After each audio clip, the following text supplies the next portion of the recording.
In the marble corridors of power where secrets flow like poison through golden veins, one man's oath of loyalty would force him to choose between his career and a princess's life. What started as whispered rumors in servant quarters would escalate into a deadly game of betrayal that would shake the very foundations of the monarchy. Captain Marcus Steele adjusted his ceremonial sword for the 100th time that morning, the weight of it familiar against his hip. 23 years of service to the crown had taught him to read the palace like others read newspapers. Today, something felt wrong. The morning light filtered through the stained glass windows of the East Wing, casting rainbow patterns across the polished marble floors. Marcus walked his usual patrol route, his trained eyes scanning every shadow, every corner where danger might hide. As captain of the Royal Guard's elite protection unit, he commanded 12 of the finest soldiers in the kingdom. Their sole mission was simple yet sacred: protect the royal family at all costs. Princess Elena would be returning from her European tour today. At 26, she had become the people's darling, known for her charity work and genuine warmth. Unlike her older brother, the Crown Prince, who preferred hunting parties and expensive wines, Elena spent her time in hospitals and orphanages. The press loved her. The people adored her. But Marcus knew that in palace politics, popularity could be as dangerous as poison. He paused outside the servants' entrance to the kitchen, where he often gathered intelligence. Palace staff saw and heard everything, and Marcus had cultivated relationships with key individuals over the years. Today, he noticed something unusual. The normal chatter and bustle seemed muted, replaced by hushed whispers and nervous glances.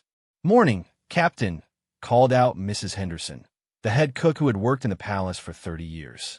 Her usual bright smile seemed forced. "Good morning, Mrs. Henderson. Everything all right in the kitchen today?" She wiped her hands on her apron, avoiding his eyes. "Oh, you know how it is, Captain.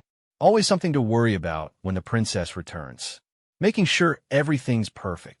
Marcus had known Mrs. Henderson long enough to recognize when she was holding something back. But before he could press further, his radio crackled to life. "Captain Steele to the security office immediately. Priority Alpha." Priority Alpha meant urgent, but not emergency. Marcus acknowledged the call and made his way to the security center, located in the basement level of the palace.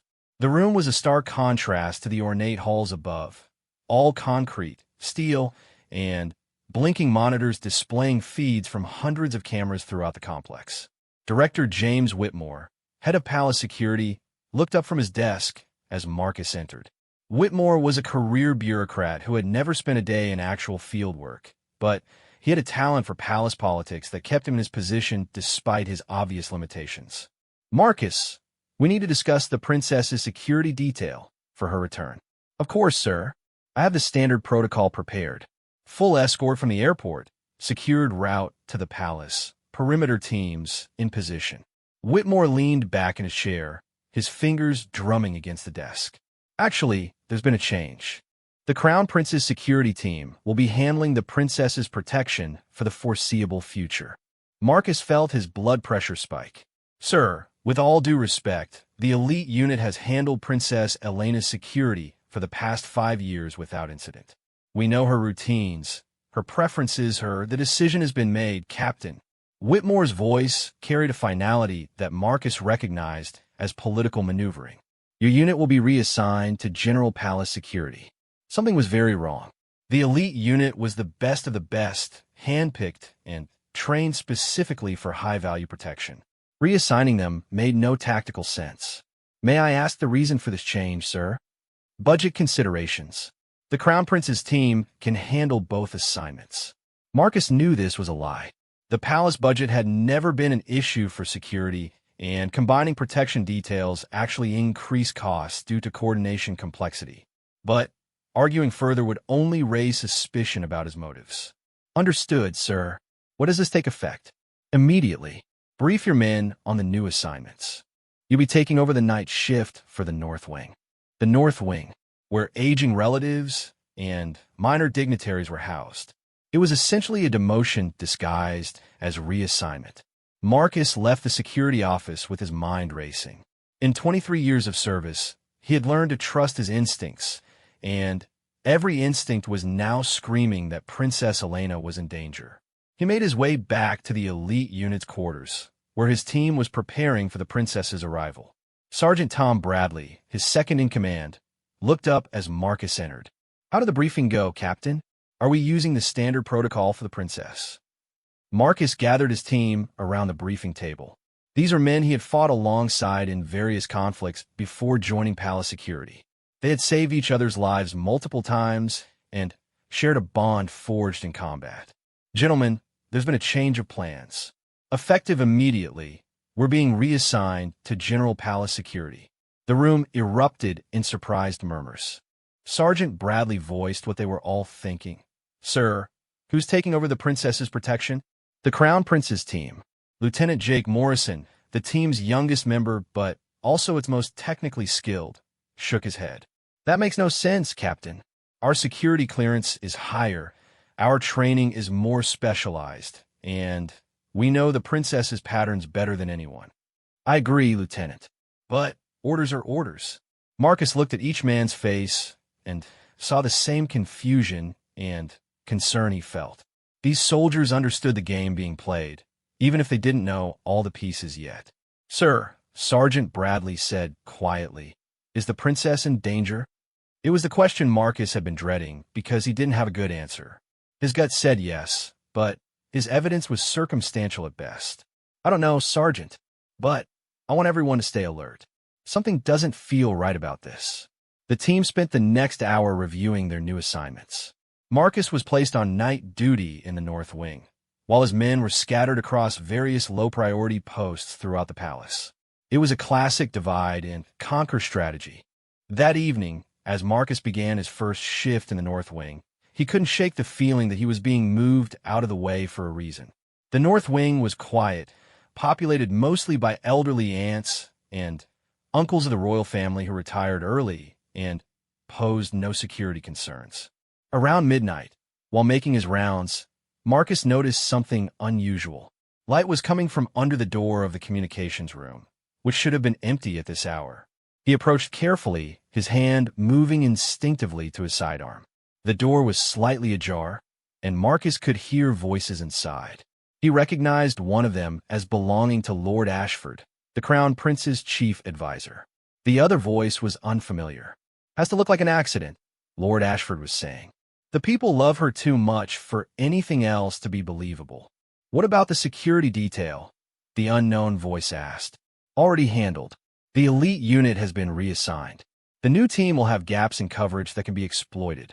Marcus felt his blood turn to ice. They were planning to kill Princess Elena.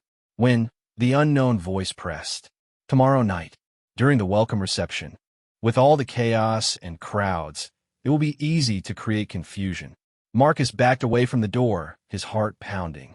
He had to warn someone, but who? Lord Ashford was one of the most powerful men in the kingdom, with connections throughout the government and military. Going through official channels would likely result in the message reaching Ashford before it reached anyone who could help. He made his way back to his patrol route, his mind racing through options. He could try to contact Princess Elena directly, but she wouldn't arrive until tomorrow afternoon, and her communication would likely be monitored. He could reach out to trusted allies in other branches of the military, but that would take time he didn't have. The most immediate option was to reconnect with his team. Despite their reassignment, the elite unit remained loyal to their oath to protect the royal family. They would need to act carefully, knowing that they were likely being watched. Marcus completed his shift, but sleep was impossible. He spent the early morning hours in his small apartment within the palace grounds, planning. By the time dawn broke, he had made his decision. He would have to go outside official channels. The princess's life was more important than his career, more important than following protocol. If protecting her meant risking court-martial, so be it. The first step was to gather more intelligence. He needed to know exactly what was being planned, who was involved, and what resources they had. Only then could he formulate a plan to counter it. As the palace came to life around him, with servants preparing for the princess's return and guards taking up their posts, Marcus began what would become the most important mission of his career. The loyalty he had sworn to the crown would be tested in ways he had never imagined. The game was afoot, and Princess Elena's life hung in the balance. Marcus spent the morning walking through the palace with new eyes, seeing not just security checkpoints and patrol routes, but potential ambush sites and escape paths. Every marble column could hide an assassin. Every grand staircase could become a death trap. He needed allies, and fast. His first stop was the maintenance office, where he found Thomas Wright, an electrician who had worked in the palace for 15 years. Thomas was one of the few staff members who moved freely throughout the complex without drawing attention. "Thomas, I need a favor," Marcus said quietly, checking to make sure they weren't being overheard. The electrician looked up from his work order clipboard. "Of course, Captain. What can I do for you? I need to know if anyone has been asking questions about the princess's schedule or her security arrangements. Anyone who seemed unusually interested."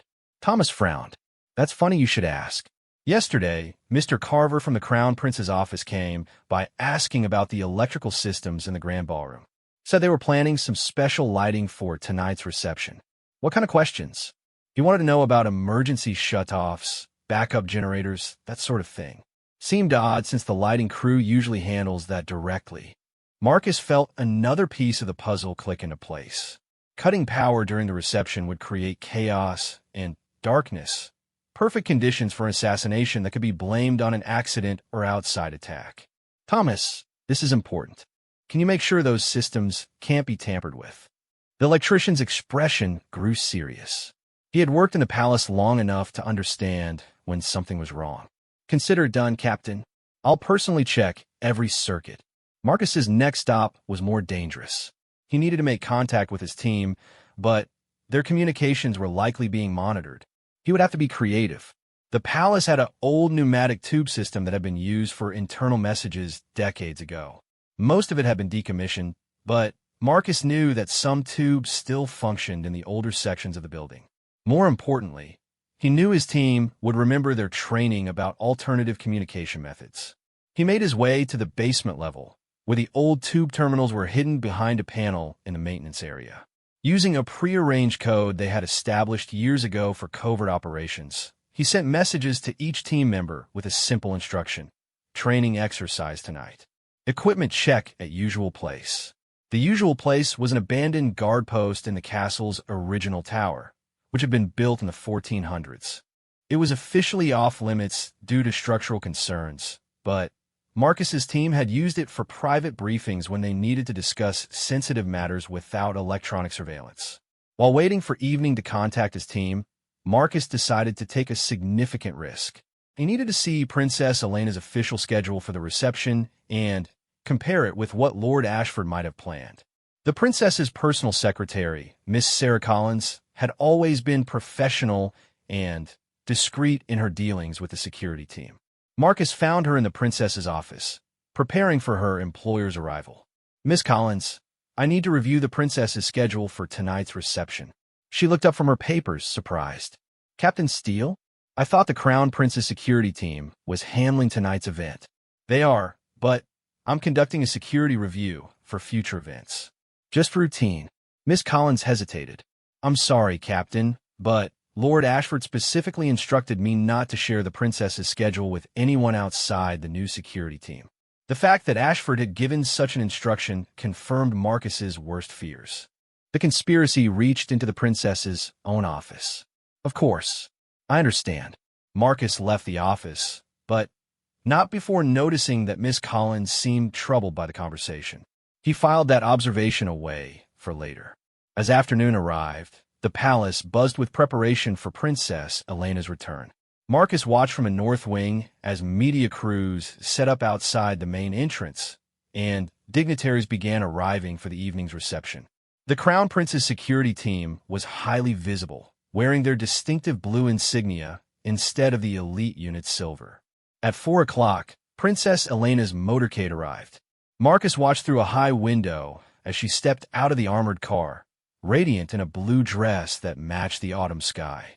She waved to the assembled crowd, her smile genuine and warm. The sight strengthened Marcus's resolve.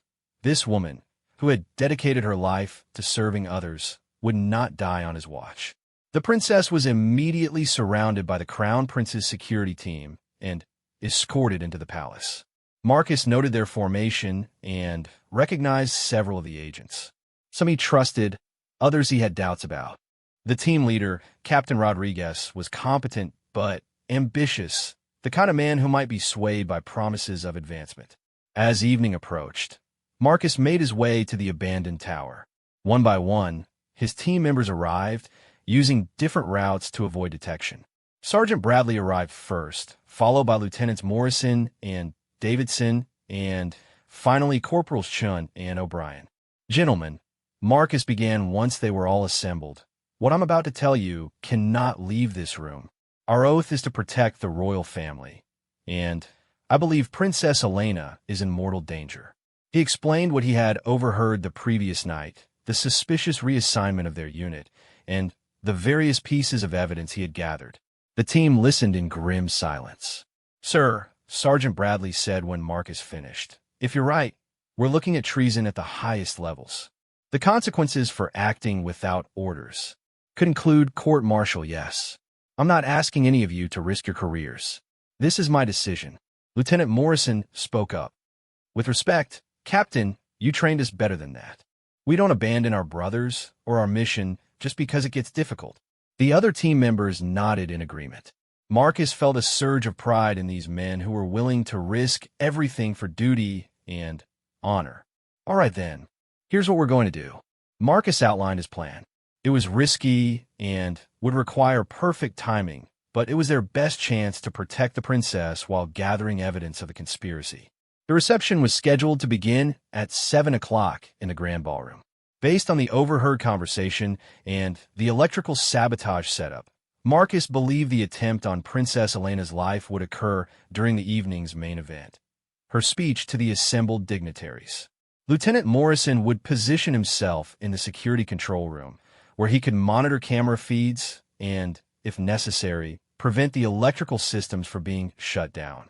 Sergeant Bradley and Corporal Chund would attend the reception in civilian clothes, posing as waitstaff to provide close protection. Corporals O'Brien and Davidson would secure escape routes and watch for suspicious activity in the corridors leading to the ballroom. Marcus himself would be the most exposed, as he planned to confront Captain Rodriguez privately and attempt to determine which members of the Crown Prince's team were loyal to the princess and which might be compromised. "Remember," Marcus told his team as they prepared to leave, "we have no official authority here. If this goes wrong, I'll take full responsibility. Your orders are to protect the princess at all costs, but don't sacrifice yourselves unnecessarily." As his team dispersed to their positions, Marcus made his way toward the ballroom. The reception was already underway, with hundreds of guests mingling in the opulent hall. Crystal chandeliers cast glittering light across the assembled crowd of diplomats, business leaders, and nobility. Princess Elena stood near the main entrance, greeting guests with the grace and warmth that had made her beloved by the people. She wore an elegant evening gown and a diamond necklace that had belonged to her grandmother. To the casual observer, she appeared relaxed and happy, but Marcus's trained eye noticed the slight tension in her shoulders, the way her smile didn't quite reach her eyes. She knew something was wrong. Marcus spotted Captain Rodriguez near the orchestra platform and made his way over, rehearsing his approach. He needed to be subtle, too direct, and he might tip off the conspirators too vague, and Rodriguez might not understand the danger. "Captain Rodriguez," Marcus said as he approached. "Beautiful evening for reception." Rodriguez turned, his expression neutral but alert. "Captain Steele, I thought you were assigned to the North Wing tonight." "I am. Just wanted to wish you luck with tonight's event. The princess's security is a big responsibility." "Indeed it is." Rodriguez studied Marcus's face carefully. "Is there something specific you wanted to discuss?" This was the moment of truth. Marcus had to decide whether to trust Rodriguez or consider him a potential threat. "Walk with me," Marcus said quietly. They moved to a less crowded area near the ballroom's side entrance. Marcus chose his words carefully. "Captain, in your experience, Have you ever encountered a situation where you received orders that didn't seem to serve the best interests of your protectee? Rodriguez's eyes narrowed. That's a very specific question, Captain. Sometimes the greatest threats come from within. The two men stared at each other for a long moment. Finally, Rodriguez spoke. I've been wondering why the elite unit was reassigned so suddenly. Your team has the best record in the service. What did Lord Ashford tell you about the reason for the change? Budget constraints. But that never made sense. Rodriguez paused. Captain, if you know something I should know, now would be the time. Marcus made his decision. I have reason to believe there will be an attempt on the princess's life tonight. Rodriguez's hand moved instinctively toward his weapon. What kind of attempt? What evidence do you have? Marcus quickly explained what he had overheard, being careful not to reveal how he had acquired the information. Rodriguez listened intently, his expression growing increasingly grim. If you're right, Rodriguez said when Marcus finished, then some of my own team might be compromised. I've noticed unusual behavior from two of my men. Questions about the princess's exact location during her speech, interest in the electrical systems. Which two? Agent Mills and Agent Garrett. Both were added to my team at the last minute, recommended personally by Lord Ashford. The pieces were falling into place. Marcus felt a mix of relief at finding an ally and terror at how close the conspiracy had come to succeeding. What do you propose we do? Rodriguez asked. First, we need to identify and isolate the compromised agents. Second, we need to be ready for whatever they have planned. And third, we need evidence that will stand up in court. Rodriguez nodded grimly. My team's communication system has recording capabilities. If we can get the compromised agents to reveal their plans. That's risky. If they realize we're onto them, they might accelerate their timeline. Or abort entirely and try again later, Rodriguez pointed out. At least if we force their hand tonight, we control the circumstances. Marcus checked his watch. It was nearly 8 o'clock. Time for Princess Elena's speech. Whatever was going to happen would happen soon. The two captains quickly coordinated their approach. Rodriguez would discreetly position his loyal team members to watch Mills and Garrett, while Marcus signaled his team to increase their vigilance. As they parted ways, Marcus felt the weight of command more heavily than ever before. In the next hour, his decisions would determine whether Princess Elena lived or died, and whether his own career ended in honor or disgrace. The real battle was about to begin. The grand ballroom fell silent as Princess Elena approached the podium. Marcus positioned himself at the back of the room, his eyes scanning the crowd for signs of trouble. Through his earpiece, he could hear the quiet chatter of Rodriguez's team as they monitored the situation. Princess Elena began her speech with her characteristic warmth, thanking the assembled dignitaries for their support of her charitable foundation. Her voice carried clearly through the room, but Marcus wasn't listening to her words. He was watching hands, eyes, positioning. 23 years of experience had taught him that danger often announced itself through the smallest details. Agent Mills stood near the main entrance, ostensibly watching for external threats. But Marcus noticed that his position also gave him a clear view of the electrical control panel hidden behind a decorative screen. Agent Garrett had positioned himself near the orchestra pit, where the main lighting controls were located. Through his earpiece, Marcus heard Lieutenant Morrison's voice from the security control room. Captain, I'm seeing unusual activity on the palace's internal communication system. Someone's been accessing restricted channels. Can you identify the source? Marcus whispered into his collar microphone. Working on it, sir. Looks like it's coming from Lord Ashford's office. Marcus felt his pulse quicken. If Ashford was coordinating the attack remotely, it meant the conspiracy was larger and more organized than he had initially suspected.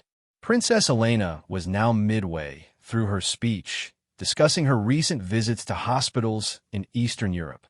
The crowd was attentive, engaged. Perfect cover for an assassination that would look like a tragic accident. Captain Rodriguez. Marcus spoke quietly into his radio. Do you see what I see? Mills is checking his watch frequently, and Garrett keeps looking at the lighting booth. Something's about to happen. As if on cue, Agent Mills began moving toward the electrical panel. Marcus started to follow, but stopped when he noticed something even more disturbing. Agent Garrett was no longer at his post by the orchestra pit. He had vanished. "Morrison, where's Garrett?" Marcus demanded. "Checking cameras now. I don't see him in the ballroom. He has to be somewhere. Check the service corridors, the balcony level." Marcus made a split-second decision. Mills was moving toward the electrical controls, but that might be a distraction. The real threat could be Garrett, positioning himself for a clear shot from an elevated position. "Bradley, Chun, watch Mills. I'm going after Garrett." Marcus slipped out of the ballroom through a service entrance that led to the main staircase. If Garrett was planning to shoot from elevation, the best vantage points would be the second-floor balcony or the musicians' gallery. As he climbed the marble stairs 2 at a time, Marcus's radio crackled with Morrison's voice. "Captain, I found Garrett. He's in the musicians' gallery, and he's not alone." "How many?" "2 additional men, not palace security. They're setting up what looks like a sniper position." Marcus's blood turned cold. This wasn't just a single assassination. It was a coordinated attack involving outside operatives. The implications were staggering. "Morrison, can you alert the princess without creating panic?" "Negative, sir. The communications to the ballroom are being jammed. Someone's using military-grade equipment." Marcus reached the second floor and began moving toward the musicians' gallery. He could hear Princess Elena's voice echoing from below as she continued her speech, unaware of the crosshairs being aimed at her heart. The musicians' gallery was accessed through a narrow corridor lined with portraits of former monarchs. Marcus drew his sidearm and approached carefully, using the classical columns for cover. He could hear voices ahead, Garrett and his companions discussing timing and angles. "Target will be stationary for another 8 minutes, Garrett was saying. "Once Mills cuts the power, we'll have approximately 30 seconds of darkness to take the shot and evacuate."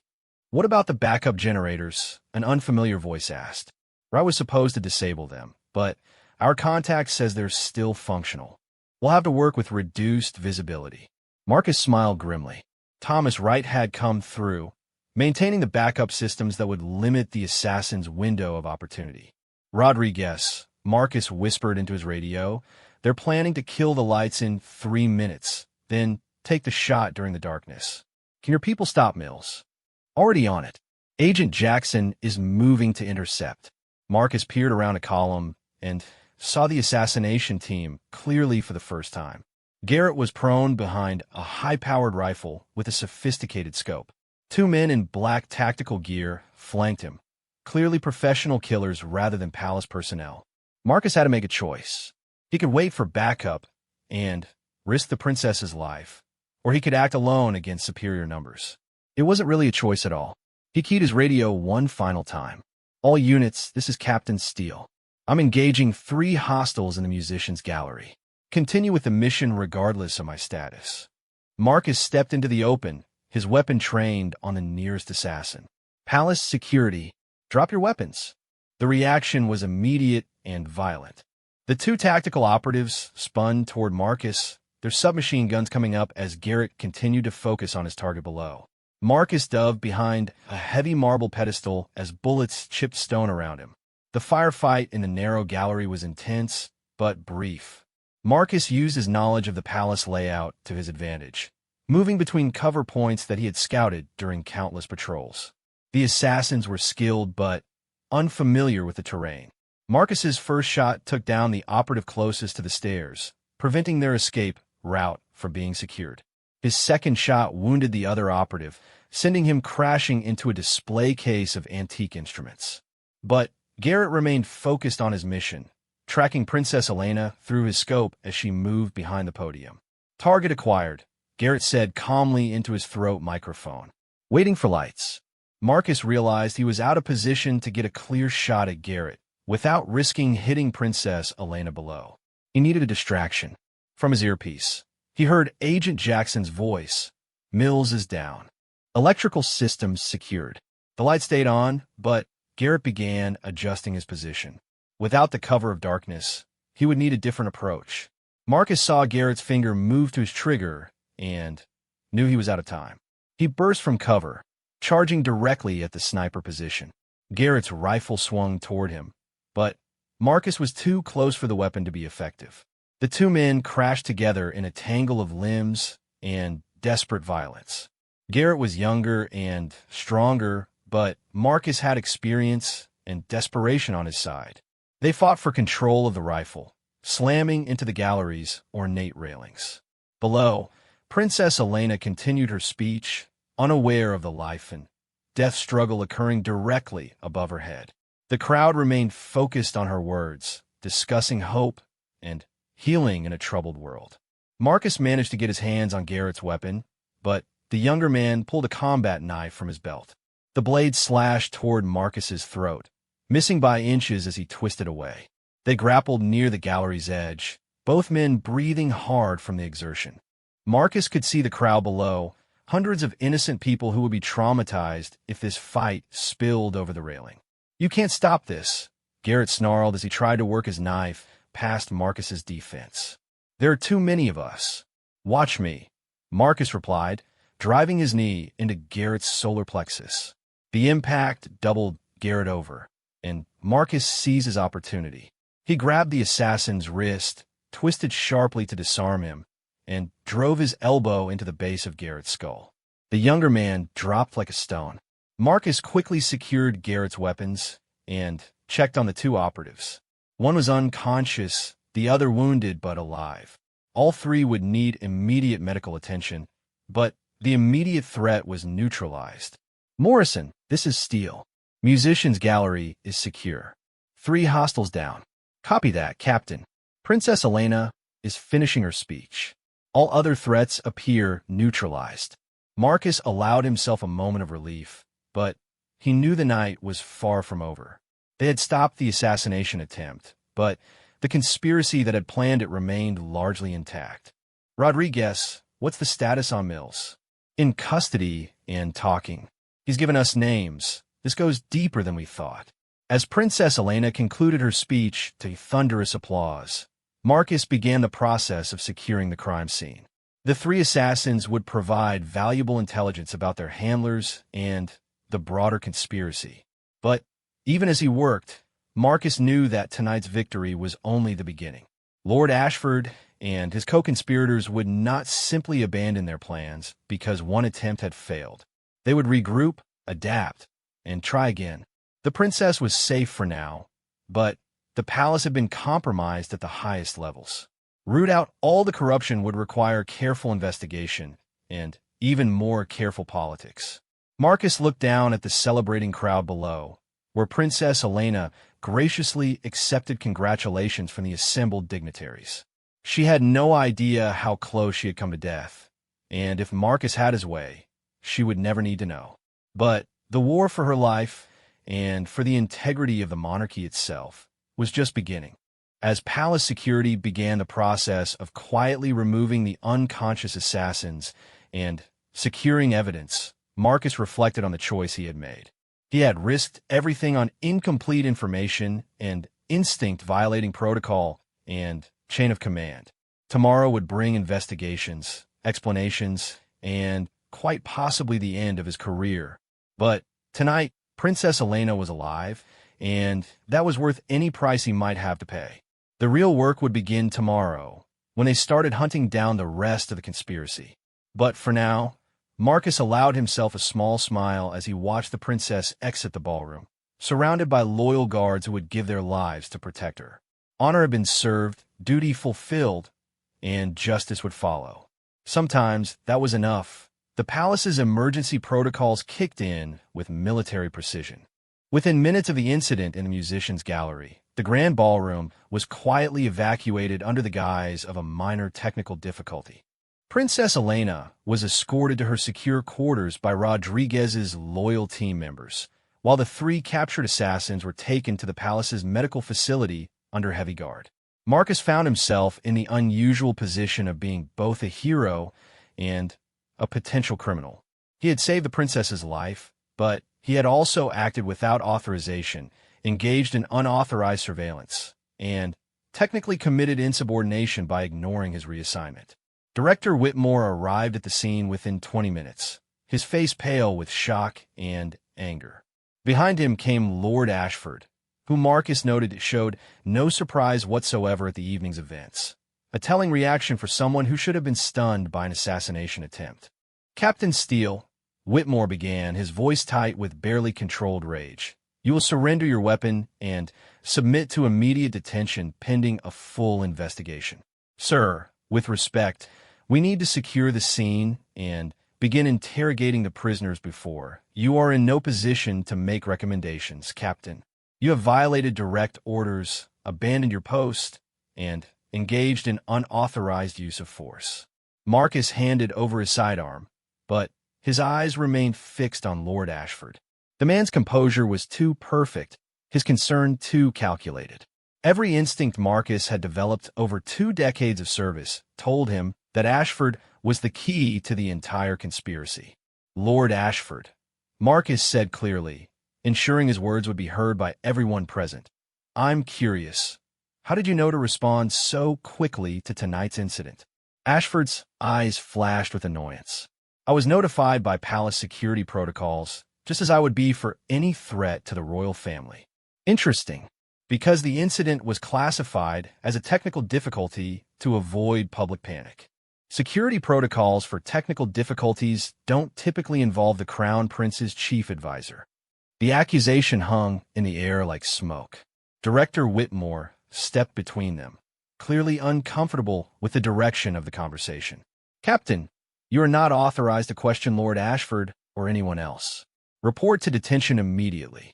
As palace security prepared to escort Marcus away, Agent Jackson from Rodriguez's team approached with urgent news. "Director Whitmore, Agent Mills is requesting to speak with investigators immediately. He claims to have information about a broader conspiracy involving high-ranking palace officials." Lord Ashford spoke quickly. The man is obviously trying to deflect blame for his own crimes. "I recommend limiting his access to investigators until, with respect, Lord Ashford," Rodriguez interrupted, "that decision should be made by law enforcement, not palace administration." Marcus felt a surge of gratitude for Rodriguez's courage in standing up to Ashford's influence. The security captain was risking his own career by challenging such a powerful figure.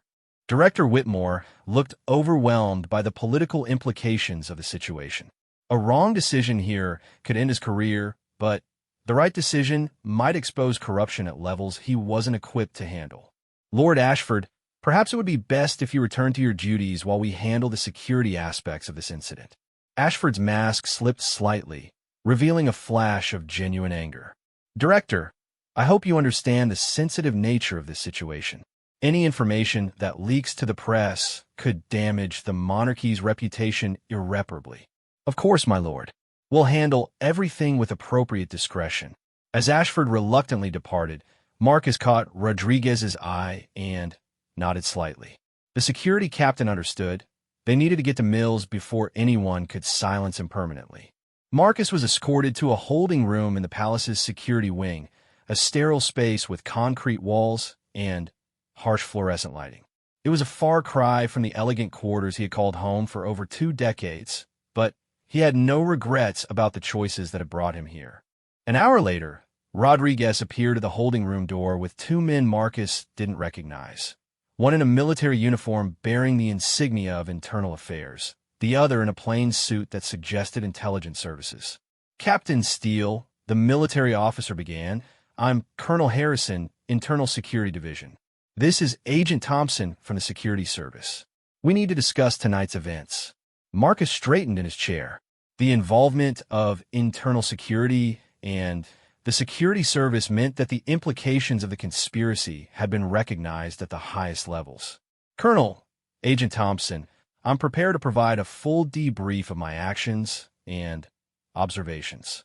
Agent Thompson consulted his notes. "We've already spoken with Agent Mills. His story corroborates your account of overhearing Lord Ashford's conversation. He's also provided additional information about the conspiracy's scope." "How additional?" Marcus asked. "The plot to assassinate Princess Elena was part of a broader plan to alter the line of succession," Colonel Harrison explained. "With the princess dead and blamed on foreign terrorists, the crown prince would ascend to the throne with significantly reduced constitutional limitations. The implications hit Marcus like a physical blow. This wasn't just about eliminating a popular princess. It was about fundamentally changing the nature of the monarchy itself. Mills has identified at least 6 other palace staff members who were recruited into the conspiracy, Agent Thompson continued. Most were offered financial incentives, but some were blackmailed or threatened. What about Lord Ashford? Under investigation, but he's already attempting to distance himself from the operation. He's claiming that Mills and the others were acting without his knowledge. Marcus leaned forward. Colonel, I recorded the conversation I overheard on my personal device. The timestamp and location can be verified through palace security systems. The 2 investigators exchanged glances. You recorded it? Why didn't you mention this earlier? Because I wasn't sure who could be trusted. Even now, I'm only sharing it because Agent Mills corroborated the essential facts. Marcus produced a small digital recorder from his jacket pocket, a device he had carried for years as a matter of personal security. Everything I overheard is on here. Agent Thompson took the device with evident satisfaction. This could be the evidence we need to prosecute the ringleaders. Over the next several hours, Marcus provided a detailed account of his investigation, from the initial suspicion that led him to overhear the conspiracy to the final confrontation in the musician's gallery. The investigators asked probing questions about his methods, his motivations, and his decisions to act outside the chain of command. Captain, Colonel Harrison said when the formal debriefing was complete, you understand that your actions, while arguably justified by results, constitute serious violations of military discipline. Yes, sir. I accept full responsibility for my choices. However, Agent Thompson added, given the extraordinary circumstances and the fact that your actions prevented a successful assassination of a member of the royal family, there may be alternatives to court-martial proceedings. Marcus felt a flicker of hope, but kept his expression neutral. What kind of alternatives? That will depend on several factors, including the princess's own wishes in the matter. As if summoned by their conversation, the holding room door opened to admit Princess Elena herself, accompanied by a single bodyguard. Marcus immediately stood at attention, but she gestured for him to remain seated. Captain Steele, she said, her voice carrying the same warmth that had made her beloved by the people, I understand I owe you my life. Your Highness, I was simply doing my duty. Were you? According to Director Whitmore, your duty was to patrol the North Wing, not to investigate conspiracies and engage in unauthorized surveillance. Marcus met her gaze steadily. My oath was to protect the royal family. Sometimes duty requires interpretation. Princess Elena smiled, the first genuine expression of joy Marcus had seen from her since the crisis began. Captain, I've spent the last several hours reviewing the evidence of tonight's plot. The investigation has revealed corruption and betrayal at levels that frankly terrify me. Your Highness, with Lord Ashford's arrest imminent, the immediate threat should be contained. Should be, yes. But, Captain, I find myself in need of a new head of security. Someone whose loyalty to the crown has been proven under the most extreme circumstances. The offer hung in the air, loaded with implications. Marcus would not only avoid court-martial, but would be promoted to one of the most powerful positions in palace security. Your Highness, I'm honored by your confidence, but there will be political resistance. Director Whitmore, other palace officials, they won't appreciate being bypassed. Princess Elena's expression hardened slightly. Captain, tonight's events have made it clear that the palace's security structure needs fundamental reform. Director Whitmore has submitted his resignation, effective immediately. The Crown Prince has agreed to a complete review of all security protocols. The mention of the Crown Prince's cooperation struck Marcus as significant. Elena's brother had been notably absent from the evening's events, and Marcus wondered how much he had known about Ashford's plans. What about Lord Ashford? Agent Thompson answered, he'll be arrested within the hour. The evidence from your recording, combined with Mill's testimony and financial records we've uncovered, should be sufficient for conspiracy charges. Colonel Harrison stood to leave. Captain, assuming you accept the princess's offer, you'll be sworn in as Chief of Palace Security tomorrow morning. Your first priority will be rebuilding the security apparatus from the ground up. As the investigators departed, Princess Elena remained behind with Marcus. For the first time, he could see the emotional toll the evening had taken on her. Despite her royal composure, she looked exhausted and shaken. "Captain, may I ask you something personal?" "Of course, Your Highness." "When you made the choice to risk your career to protect me, what drove that decision?" Marcus considered his answer carefully. "Your Highness, I've served the crown for 23 years. I've seen politicians come and go, policies change, administrations rise and fall. But throughout all of that, your family has represented something constant, a commitment to duty, honor, and service to the people." He paused, choosing his words with care. "Tonight, I realized that those principles were under attack from within. My oath wasn't just to protect your physical safety, it was to protect what you represent. Sometimes honoring an oath requires breaking the rules." Princess Elena nodded slowly. "Captain, Chief Steele, I believe you understand the weight of the responsibility I'm offering you." "I do, Your Highness." "Then, I'll see you tomorrow morning for the ceremony. And Captain, thank you, not just for saving my life, but for restoring my faith in the people sworn to protect us." As Princess Elena departed, Marcus reflected on the extraordinary turn his life had taken in less than 24 hours. Yesterday, he had been a career soldier facing the prospect of early retirement to a quiet post. Tonight, he was the newly appointed chief of palace security, responsible for protecting the royal family from threats both foreign and domestic. The work ahead would be challenging. Rebuilding the security apparatus, investigating the full scope of the conspiracy, and restoring public confidence in the monarchy's safety would require all of his experience and skill.